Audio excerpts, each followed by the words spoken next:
Or is it really almost Christmas? Well, hello, Shiny Crafty People. It's Tim Totten here, and welcome back to the channel. It is almost Christmas when I'm making this video. It's in October, and it's going to be along anytime soon. So I want to show you a way to make an 8-pointed star like this out of just squares of fabric. This one's made out of 4-inch squares of fabric, and this one's made out of, I lost it, 5-inch squares of fabric. So you see the difference there of the two. Now, I will tell you, these are meant to be sort of like ornaments you can hang up, but they could be a little flimsy. So as I walk through showing these to you, you'll see that these fabrics were, this fabric was a little bit stiffer than this fabric. I would probably have stabilized this. So as you're seeing me go through this and realize that I'm gonna have these 4 pieces of fabric in each color, had they been stabilized ahead of time, this would have been a much stronger piece.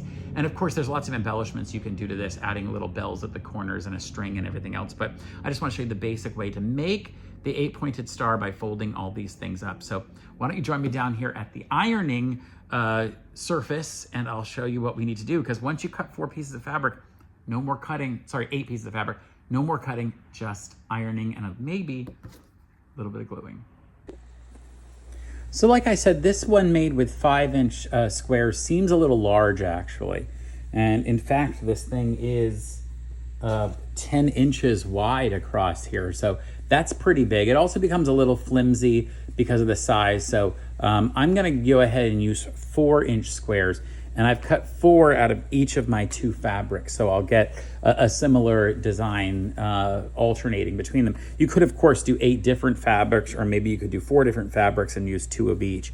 And what we have to do is fold these to give them a little more security. So what I'm gonna do is from this side, I'm gonna fold them wrong sides together and just give it either a finger press, or you could hit it with your iron.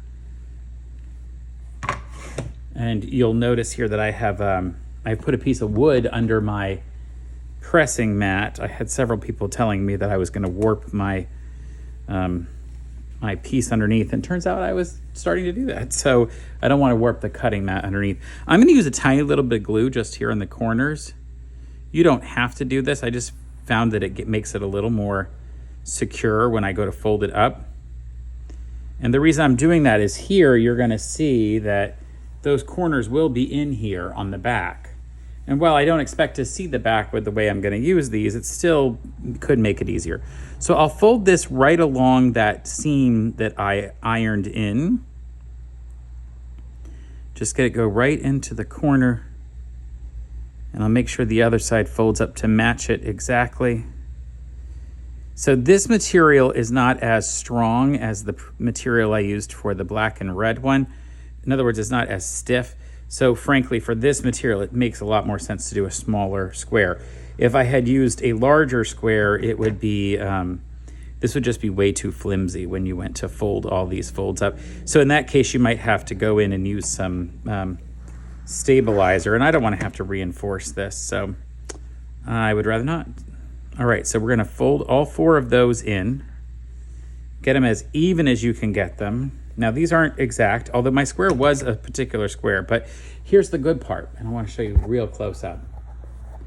When you do this, it's very important that you have at least 2 points across from each other that are pretty decent. So I have this corner and that corner are pretty decent. So I'll fold in these 2 other corners.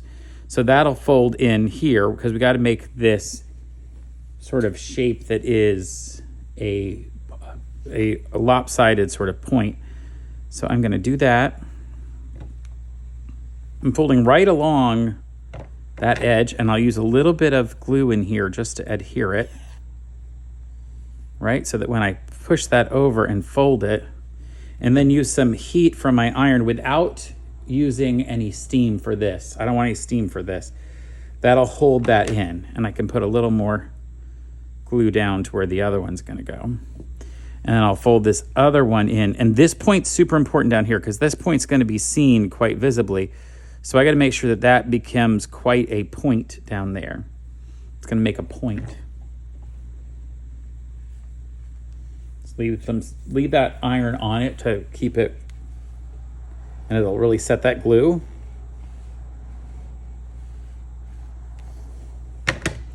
Make sure it makes that point down at the bottom. I want to really set that point in. I'll use a little steam for that. And now you'll see that we created that point down there. And I'm going to do the same for all the others. I'm just going to keep doing it. Let's do it on one of the other colored ones, so you'll see the difference. Now, depending upon what your particular fabric looks like, this fabric has a pretty big, has a pretty large pattern to it. This fabric does, and it might not be the right strategy. Before I glue it all in, I'm going to go through and make sure I fold all these up and get good points all around. Just make sure I get good points all around. That we don't get that one point that's way wonky like I did on the last one. And I can kind of finger press that and hold that in. Let's do this last one. Yeah, that looks pretty good. And I can go ahead and put a little glue on the inside of these. The glue's not necessary. You don't have to do it.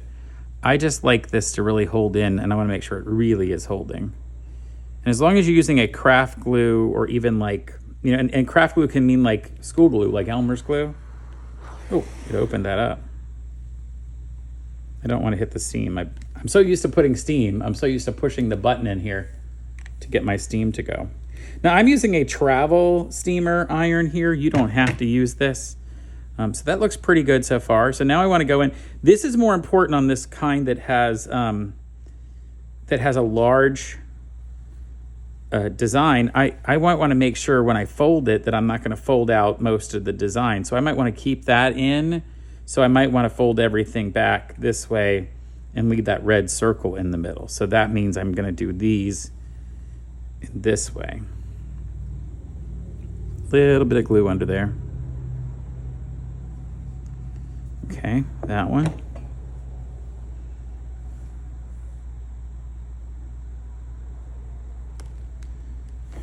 All right, and then the other one, same way.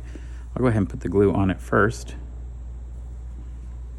And then fold that one and really make sure that point, it's fun, it almost remade that fabric at the bottom. Make sure that point at the bottom really is a point, a nice good point.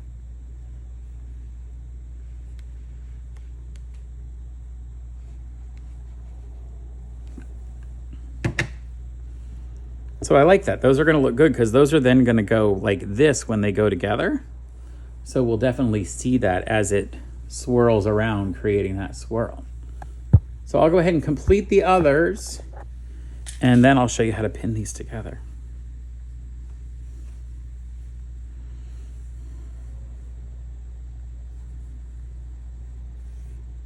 One last thing to really point out is when I'm making these, I need to sort of make sure they're all made with a similar pattern. So I have to be aware that, because this one has a direction. This is a directional fabric. You see it's different this way than this way.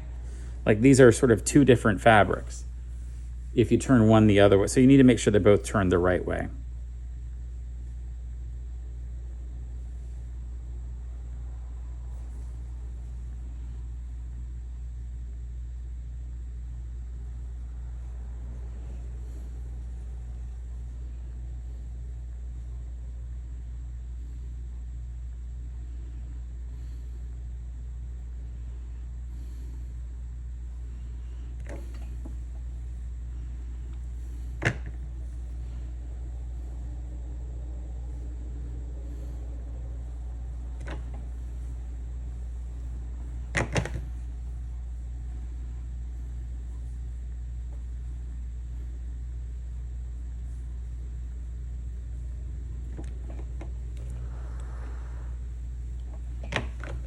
So you see what I mean? I'm glad I pulled back. When I do these, I got to make sure that this one folds in a similar way. So I'm going to make sure that I fold these back in this direction so I get it folded in a similar way.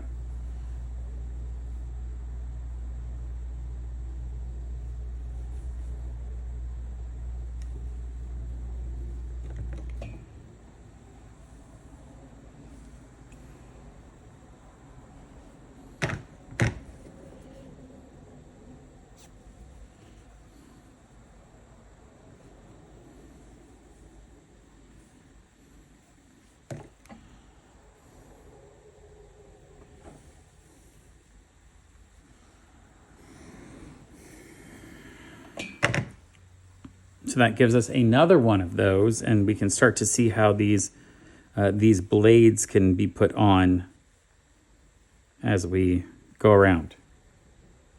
Could be great. All right, I'll fast forward to the rest of them, and then we'll get back to our next position.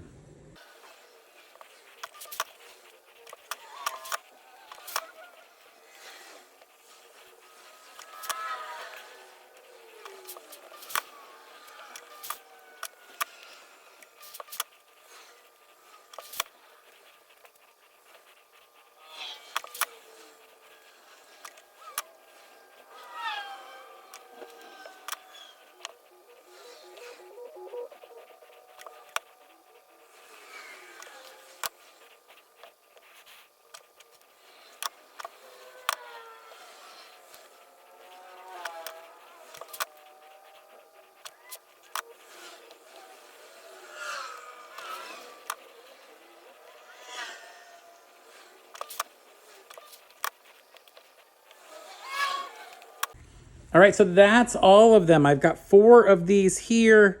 I've got 4 of these now done. We are so ready to go. Now I'm gonna pin these when I put them together. And what we need to do, and I'm not even gonna glue them, it's not necessary any longer. So we're gonna start out with one sort of facing up and down. And then we're gonna come to the next one. Now here I basically started with one and went off to the side. So you can do that, or you can go the other direction, whatever works the best for you. And you point it up and put it right down the line of the middle. See, there's a line of the middle here. So if I use that as my start, and then I put that one on, bam. Now what I'm gonna do is make sure that my points come right together there, and that I go right along that line. And then I'm gonna take a pin, and I'm gonna pin this through. Make sure you don't pin it through your back. And there we go, now we've got it pinned. And you can also look on the back to see if it pinned through properly. So that's now pinned through. And then I will zip around, and now here's where I wanna make sure that any that go on, I don't put the color thing to the left if I can help it, because then it'll get covered over. So I do the same thing, making sure those line up, make sure it goes straight across the top, and then I'll put a pin in here. Just don't pin through your ironing surface. And that one's now it, and I can spin it around if I need to. Put the next one on. Again, put it straight down through the middle there, line going across the top. So good. Now the reason I'm putting the pins where I am is that I can kind of go around them a little bit as I'm sewing these together, because I'm going to sew along the edges. So this actually goes pretty fast. Now this one, I think I'll put that one. This one you have to think about, okay, that's going to be there, but it's going to get covered up, but maybe I want, like I'm just going to play with them. Maybe that's good because I want to be able to see that one on that side. And this one will go here. So maybe I'll like that a little better. These opposite, so I don't, yeah, I think that'll be good. So I'll do that.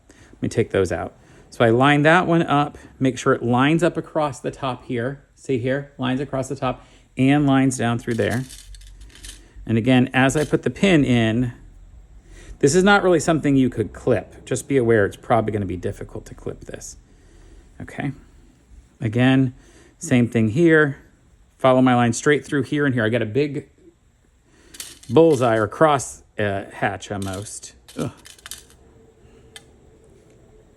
And I'll tell you, I did 4-inch squares, but I think you could even do this with 3-inch squares and make better stars that wouldn't be even as floppy as this one's going to be.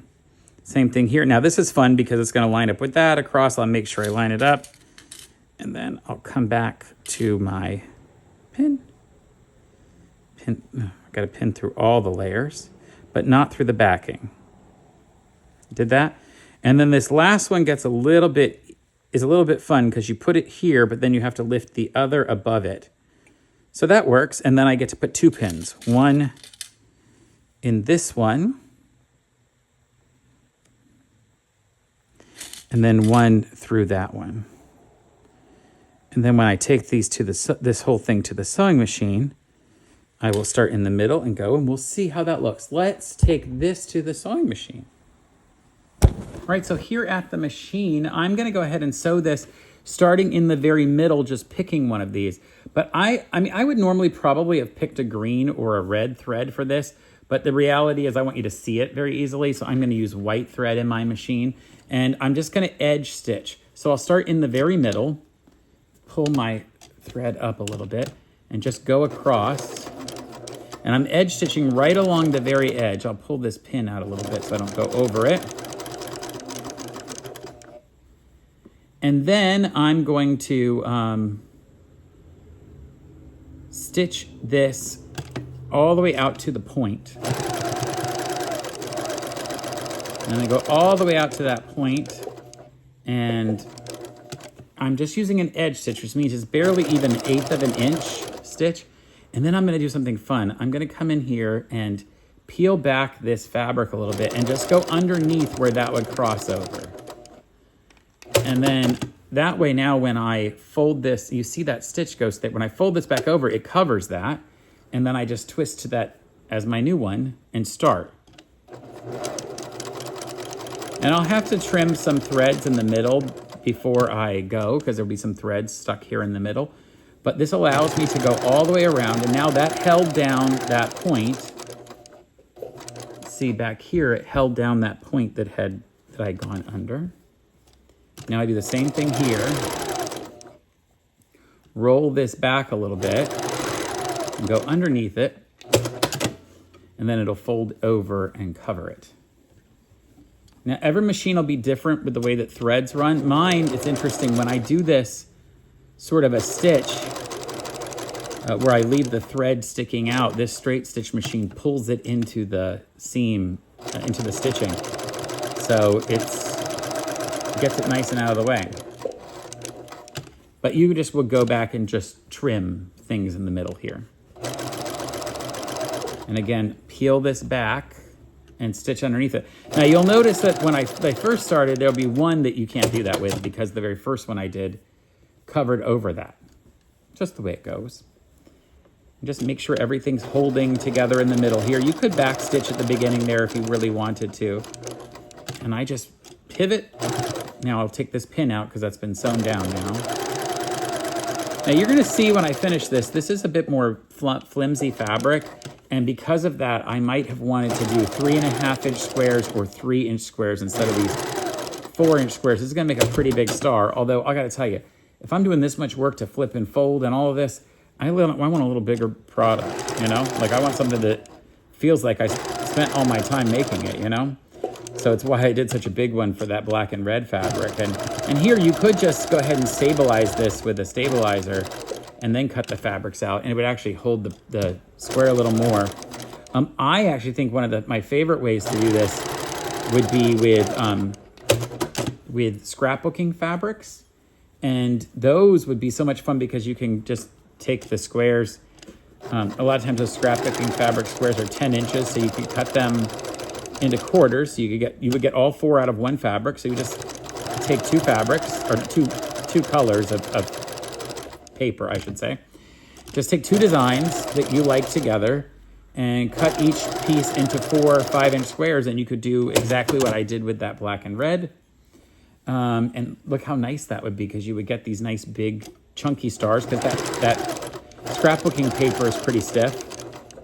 That would be fun to do with kids, and they could do all kinds of decorations. And then really, if one messes up, who cares? It's all paper. But that you wouldn't need glue, and you wouldn't want to worry about ironing anything. You wouldn't need to press anything. All right, we're almost done. Okay, so this brings us back to the last one. Remember, this is the first one we had done here. So we won't be able to go underneath it here, but we'll just go here and then stop right at that corner. Now, if you didn't like the way the centers come together, if they don't come together perfectly here in the center, you can always cover that over with a little button or a bell or something, and you can add different parts. So as I come here, I'm not gonna go over that fabric. I'm gonna stop just behind it. You'll see I stopped just back there. So let's trim up some things here and then take a look at this entire thing and talk about other things you could do with it.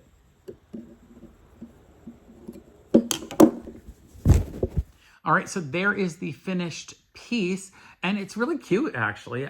It's a little flimsy, like I told you. This feels a little flimsy.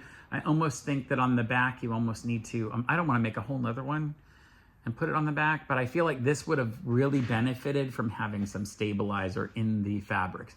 But my suggestion would be to maybe, hang this up somewhere it won't get flipped around, you won't see the other side, or maybe you go to a little bit smaller squares, or you stabilize it. But either way, I think it's really, really cute. And actually, I kind of really love the black star that I did. This one's really lovely as well. I could imagine making this a lot bigger, like maybe making this out of 10-inch squares and then turning it into basically a place setting on a table, like a centerpiece on a table, because it would be, twice as big as this. I think that would be a lot of fun actually, and you could use pretty colors like this. And in fact, you could either do 8 different fabrics, or you could pick the same fabric and make this really pretty thing.